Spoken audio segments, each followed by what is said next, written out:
Pokemon Mystery Dungeon is considered to be one of the most beloved Pokemon spin-offs for good reason. Ignoring how easy of a sell the concept of, you're now a Pokemon and they talk was, its storytelling took itself a lot more seriously than other facets of the franchise, while still overall feeling like a little Pokemon theme. But we're not here to talk about the games cause, well, I was never really good at them personally. You see, 8-year-old Chico got gatekept by Sinister Woods because he did not know any of the optimal strats. So let's talk about something other than the series that I have more of a personal history with. The fricking anime for it that lied to me, so I'm calling it out. So to those who don't know, Mystery Dungeon had a few anime specials that were meant to promote the games, similar to what the main series anime does for advertising the mainline games. Today we'll be focusing on the first one, Team Go-Getters Out of the Gate. We'll get to the other ones some other time. This was meant to promote the first batch of games, Red Rescue Team and Blue Rescue Team, and let me tell you, being 8 years old and being super into Pokemon when this was being shilled was an experience. Whenever I watched the main anime, I was always super fixated on what the Pokemon were saying in every instance they said their name. One of my favorite episodes of the first season is Island of the Giant Pokemon because it answered this question by giving each of them subtitles for the whole episode. It made me wish they expanded this concept into more places, like with the Pikachu shorts. We can play on the beach anytime. We only have a little more to go. And now I feel like I'm watching Dora. So seeing a whole series built around the concept of Pokemon talking intrigued me. And how I first heard about this series was via Cartoon Network advertising this Team Go-Getters special. I was recording it via DVR, talking about it at school. I was super hyped. It being attached to a new set of games was really only a bonus for me, as I was way more into the anime than the games at the time. But back to the special, the story is similar to how the game is set up. Some relatable rando is isekai into this world of only Pokemon and is turned into one. He is then quickly recruited to a rescue team to help with the many issues the Pokemon around deal with the many disasters going on. The Pokemon they choose to represent our main rescue team here are odd. They obviously picked Pokemon you can play as in the game, but the combination they picked is just so weird. So we get our protagonist being a Squirtle and one of the partners being a Charmander. Okay, I see. Kanto starters, Gen 1 is what most people are gonna recognize, but then you got Chikorita. Chica! No, little Chico, no simping. She is married to her job. Besides, you're stuck in my arms anyway. Chico. See, on one hand, I'm happy to see Best Pokemon be represented in a starring role like this, but on the other hand, she makes this lineup look really weird. Why only 2 Kanto starters and then 1 Johto starter? Why'd you leave Bulbasaur out of this? Why no Hoenn starter rep? There were only 3 gens at this point. Why not just have 1 starter from each gen? My only guess is that the writers or higher-ups wanted a girl to round out the trio, so they went, what's the most feminine-looking starter we have? Leaf Dino it is! Speaking of those starters, our main little Squirtle is definitely meant to be an everyman audience self-insert to a T. The opening scene thrusts you into this scenario in a fast-paced manner and even starts it from the Squirtle's perspective.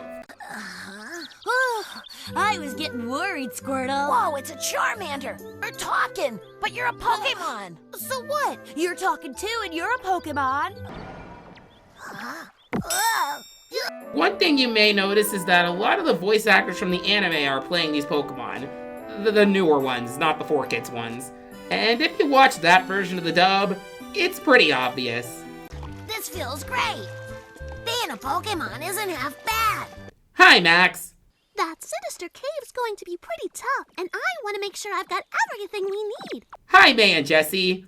Now, Pichu, don't be sad. Hi, narrator? As long as you make your way to Sinister Cave and rescue Pichu's older brother Pikachu as soon as possible. And so, our heroes set off on the rescue bounty to save a precious Cinnamon Roll's older brother from a drunk Skarmory, as the journey continues. Yeah, that's basically the plot. The titular Team Go-Getters have to save the older brother of this Pichu, who sounds way older than a baby. So you're talking about Team ACT, right? And are on a rescue to do this against Team Meanies. Yes, that's their name, and they're about as threatening as it. Peekaboo! You know, I'm expecting these guys to call Chikorita a bully of a girl with how not scared I am of them. You got a literal ghost with a probably creepy Pokedex entry as your leader, and you act like a 5th grade bully. Kinda reminds me of those frickin' bullies you see in like 90s high school movies. Hey, lamer! commits a felony. Something like that. Honestly, the most memorable part about this Gengar is that he can't even remember his own teammate's name. Go Arbok! If I had a nickel for every time this franchise could not tell their poison snakes apart, I'd have 2 nickels, which isn't a lot, but it's weird that it's happened more than once. Which one of these Pokemon evolves into Seviper? If you chose Arbok, you were right. In terms of adapting to games, it does it pretty well. Their locations used are extremely accurate, down to where they're placed on the map. Note how when Chikorita and Charmander take Squirtle to the Pelipper post office, they actually go in the exact direction of said post office, down to going across a bridge to get there. Heck, this shot here shows the whole area is pretty much identical to the main hub in the game. Sadly though, crucial characters from the game like Team ACT only get a mention. I thought they were on assignment in Magma Cavern. Kind of disappointing since they were major parts of the first game's story. Plus, no wise stoic Alakazam voice. RIP. What each Pokemon's speaking voice would be is what initially drew me to this concept. And despite a lot of the voices clearly sounding like the characters they just voice in the anime, the voice actors do a good job at capturing what each of these Pokemon would sound like. The most standout example here is the Skarmory our heroes have to fight. I don't like it. I don't like it. I don't care what it looks like to anyone else. I don't like it. It's so perfect for a tough-looking Steelbird. However, the voice she has after getting defeated, Strange, I can't seem to remember a thing. not so much. Though, not every Pokemon in this special talks. Some like this flock of Golbat or the Shroomish don't. I guess it's supposed to imply that they're feral or not as civilized as the other Pokemon, but it's still strange. What's also strange is them referencing leveling up. Hey, I think you just went up a level, Charmander. It's interesting because the main anime barely references levels, probably because anime battles work differently than the game battles. Here, it feels like they're more trying to mimic the Mystery Dungeon battles, so when, say, Charmander here defeats the Shroomish, it comes off as odd when they're just referencing stats. Also, they probably could tell Char is leveled up here because he used a new move that he normally doesn't. But how do they know for levels where they don't learn a new move? But these are mostly nitpicks. An actual problem I have is the scene where Go-Getters finds Team Meanies who got their asses handed to them by Skarmory.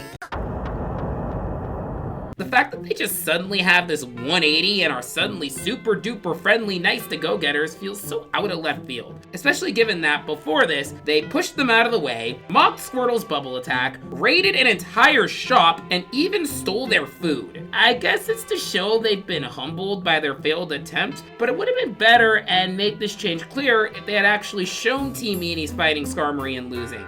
The old show don't tell, you know? It also helped build up the fight for Go-Getters more, as it could show how much of a threat she really is. Now, I don't know where to put this part, but since it happens during the fight, I might as well. Pikachu straight up sounds like a Backstreet Boy. Sorry, Pichu. I never meant for you to get in the middle of this. Like, it's such a deeper, older sounding voice than what I'd expect for a cute little Pikachu. It's more fitting for an Electabuzz or a Machoke. It makes me wonder if this is what Ash's Pikachu actually sounds like. What I also wonder is if the Pokemon really shout out all their moves before using them. Metal Claw, let's go! Confusion! Push them back with a dose of Ember! Bah! Razorly! Ha! Tackle attack, let's go! It just doesn't feel like a good battle tactic. Imagine trying to pull up a sneak attack on someone and you just announce to the world what you're about to do. I guess it's not much different from how in the anime trainers just shout out the moves they want their Pokemon to use though. So at the end of the day, Pikachu is saved, Squirtle is getting used to his new form, and Team Go-Getters runs to the Pelipper post office, ending with... Ah, what a beautiful lie. Now let me tell you, this frickin' tricked me as a kid and it probably did to a lot of other kids.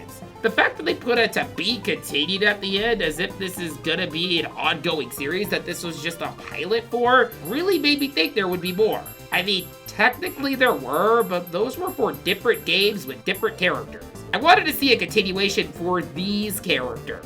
What also didn't help was that they had an opening that could easily be considered a sort of opening theme, and that the text used in this to be continued part is what the main anime has been using since day one. Also, anime side/spin-off series were a thing. Pokemon Chronicles was also running around this time, so I just assumed these were just mini side projects they were doing, and honestly, it makes me wonder if at some point during production this was planned, especially since I remember there being quite a bit of marketing behind Mystery Dungeon. It would explain why characters like Team ACT are only getting a mere mention, as if this was supposed to be some kind of foreshadowing in a hypothetical anime series, but more likely, the to be continued really just translates to be continued. And Pokemon Mystery Dungeon Red/Blue Rescue Team in stores now! Honestly, if this were a series, it'd make me wonder how they'd handle the more heavier moments of the game. There's a lot of the anime's cheese riddled throughout this.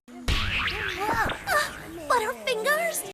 I think it's time for babies to go home and leave rescue to the pros. Because the game's story gets way heavier than a lot of the anime's more serious moments, I'd wonder if they'd just throw in cheesy one-liners through most of the stuff, like with the Fugitive arc, for example. But hey, at least we have this one special to fuel our imaginations and write fanfiction about. Or, you know, just play the game. That works too. At the end of the day, the special only served one purpose: to advertise Mystery Dungeon. Despite the disappointment I felt back then of what could have been, this special holds a nostalgic place in my heart. Also, seeing Chikorita in a leading role is the most base thing the Pokemon Company has ever done. Chica!